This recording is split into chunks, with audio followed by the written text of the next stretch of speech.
اب پہلی حدیث طیبہ جس کا سہارا لے رہا ہوں آپ کو سنانے کے لیے کہ آقا کریم صلی اللہ علیہ وآلہ وسلم نے فرمایا لو یعلم الناس ما فی النداء، اگر لوگوں کو پتہ چل جائے نا کہ اذان کی فضیلت کتنی ہے،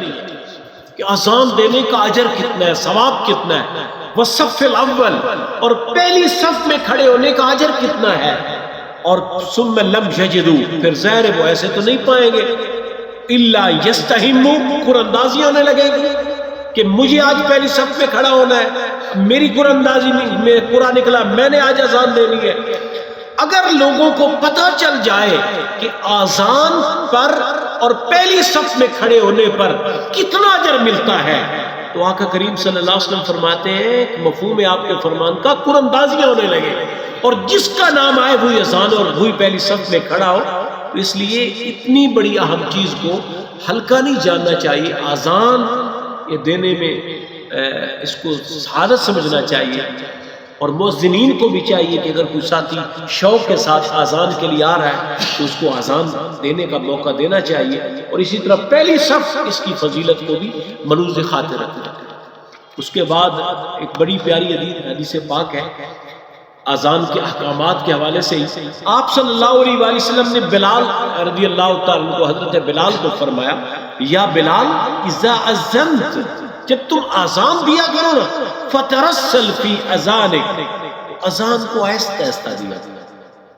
وَإِذَا أَقَمْتَ، اور جب تم تکبیر کہا کرو، اقامت کہا کرو، تو فَحْدُرْ، تو اس کو تھوڑا جلدی کہا۔ اذان کی بنسبت اقامت میں تھوڑی جلدی ہونی چاہیے۔ وَجَلْ بَيْنَ أَذَانِكَ وَإِقَامَتِكَ، اور اذان اور تکبیر کے درمیان اتنا فاصلہ اذان و اقامت کے درمیان رکھنا چاہیے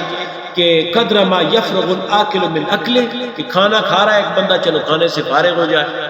یہ کتنے 15-20 منٹ لگتے ہیں۔ وَالشَّارِبَ الشُّرْبِ، وہ پانی پی رہا تو پانی سے، ان کھانا کھانے والا پانی پینے والا اپنے ان معمولات سے فارغ ہو جائے۔ اس طرح وَالْمُعْتَصِرِ إِذَا دَخَلَ لِقَضَاءِ حَاجَةٍ، کوئی آدمی قضاء حاجت کے لیے واش روم میں گیا، وہ اپنی ساری صفائی کر کے باہر آ جائے، اتنا فاصلہ اذان و اقامت میں کم از کم ہونا چاہیے۔ اس کے بعد ایک بڑی اہم چیز جو اس کے ساتھ ملاتا ہوں، حضرت ابو ہریرہ اس حدیث کے راوی ہیں کہ آقا کریم صلی اللہ تعالیٰ علیہ وآلہ وسلم کی خدمت میں ہم حاضر تھے، تو آپ صلی اللہ علیہ وآلہ وسلم کی بارگاہ میں موجود ہی تھے کہ جناب بلال نے اذان دی، کیونکہ اذان کا وقت ہو چکا تھا۔ جب انہوں نے جناب بلال نے اذان دی تو فلما سکت، جب وہ خاموش ہوئے، قال رسول اللہ صلی اللہ علیہ وآلہ وسلم، آقا کریم نے ارشاد فرمایا، یہ ممکن ہے اس حدیث طیبہ میں باقاعدہ طور پر اذان کا جواب دینے کا حکم بتایا جائے کہ جب اذان ہو اس کا جواب کیسے لیتے ہیں، کب دیتے ہیں، بتایا جائے۔ فرمایا من کان مثل ھذا یقینا دخل الجنہ، آپ صلی اللہ علیہ وسلم نے فرمایا جس نے صدق کے دل سے یقین کے ساتھ یہ کلمات کہے نا اذان کے، دخل الجنہ، وہ جنت میں داخل ہو گیا۔ اذان غور سے سننا، اذان کے کلمات کا باقاعدہ اچھے انداز سے جواب دینا، یہ اتنا مستحسن ہے۔ اذان کے حوالے سے، اس جواب کے حوالے سے اور بڑی پیاری بات سنا دیتا ہوں۔ آپ صلی اللہ علیہ وآلہ وسلم نے ارشاد فرمایا اذا سمعتم المؤذن فقولوا مثل ما یقول، جب مؤذن کو اذان دیتے سنو، ایسا ہی کہو ان کلمات کو جیسے وہ کہہ رہا ہے۔ تو یہاں حدیثوں میں ہی وضاحت ملتی ہے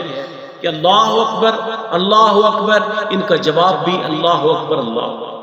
اشہد ان لا الہ الا اللہ، اشہد ان لا الہ الا اللہ، ان کا جواب بھی اشہد ان لا الہ الا اللہ، اشہد ان لا الہ۔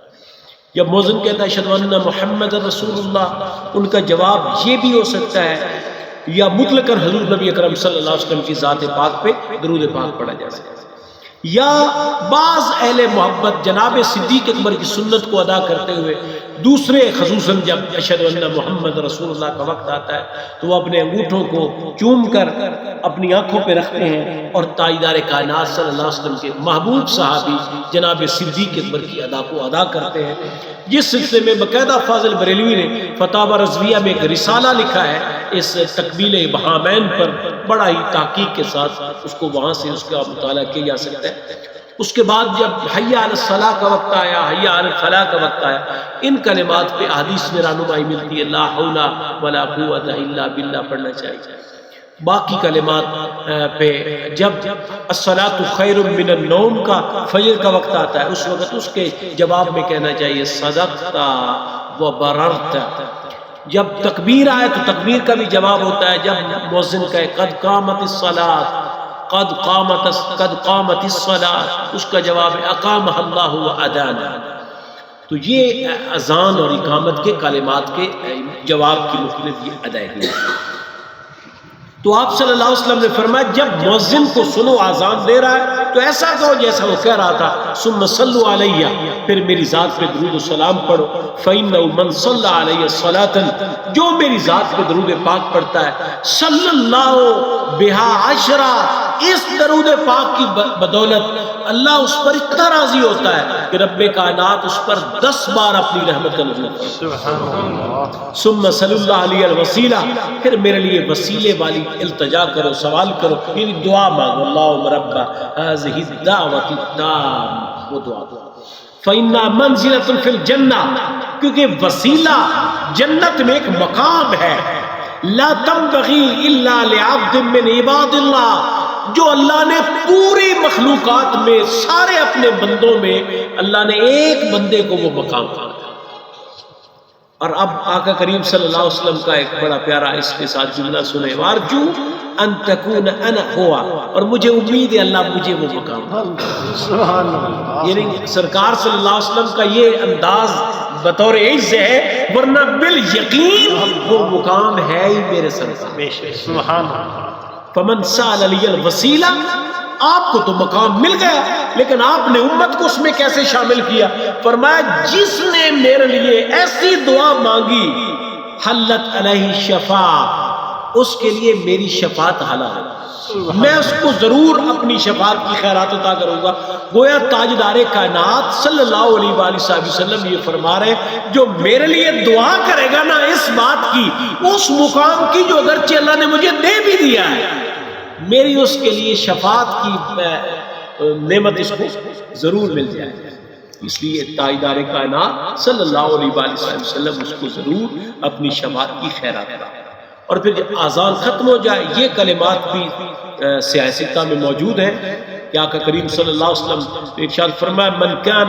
من قال حین یسمع المؤذن حین یؤذن، جب مؤذن اذان دے رہا تھا اور اس نے یہ کلمات کہے، انا اشہد ان لا الہ الا اللہ وحدہ لا شریک لہ واشہد ان محمد عبدہ ورسولہ، ان دوسرا کلمہ پڑھا اور ساتھ یہ کلمات ملا، رضیت باللہ ربا وبالاسلام دینا وبمحمد رسولا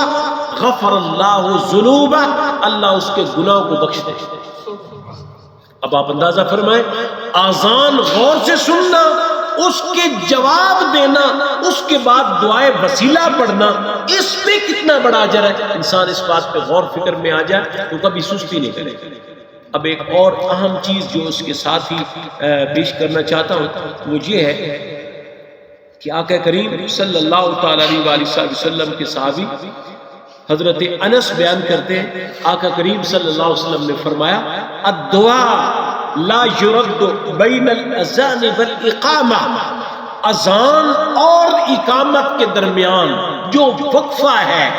یہ ان اوقات میں سے ایک وقت ہے جن میں دعا کبھی رد نہیں ہوتی۔ سبحان اللہ، جن میں دعا رد نہیں ہوتی۔ اور یہ کون فرما رہے ہیں؟ اللہ کے محبوب صلی اللہ علیہ وسلم۔ اور ایک اہم اور مسئلہ پیش کرنا چاہتا ہوں جو وقت کی بہت بڑی ضرورت ہے۔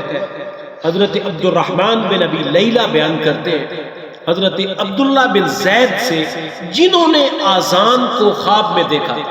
جن کا میں پہلے آپ کو تاریخ اذان کے حوالے سے آپ کی گوش گزار معاملہ کر چکا ہوں۔ انہوں نے فرمایا قال كان اذان رسول اللہ شفعہ فی الاذان والاقامہ، تاجدار کائنات صلی اللہ علیہ وسلم کی اذان